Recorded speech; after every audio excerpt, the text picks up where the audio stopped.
સચિન પોલીસે બાતમીના આધારે ખરવાસા બ્રિજ પાસેથી ગેરકાયદેસર વિદેશી દારૂની હેરાફેરી કરતા એક ઓટો રિક્ષા ચાલક અને કિન્નરને પકડી પાડ્યા છે. ઓટો રિક્ષામાંથી 426 નાની પ્લાસ્ટિકની બોટલોમાં ભરેલા વિદેશી દારૂનો જથ્થો કિંમત ₹1,09,414 જપ્ત કર્યો છે.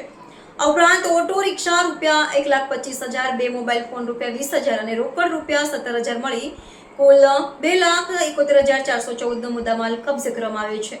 સચિન પોલીસે ખરવાસા બ્રિજ પાસેથી બાતમીના આધારે રિક્ષા ઝડપી પાડી હતી. રિક્ષા ચાલકની પણ ધરપકડ કરવામાં આવી. પોલીસ કમિશનરની સૂચના અને આગામી તહેવારોને ધ્યાનમાં રાખીને ગેરકાયદેસર પ્રવૃત્તિઓને રોકવા માટે સચિન પોલીસે ઓપરેશન હાથ ધર્યું હતું, જે દરમિયાન સર્વેલન્સ સ્ટાફના એએસઆઈ ઇન્દ્રજીતસિંહ અમરશંખ વનાડને મળેલી બાતમીના આધારે પોલીસે ખરવાસા ગામ બ્રિજ પાસે ઓટો રિક્ષાને રોકી તપાસ કરી હતી.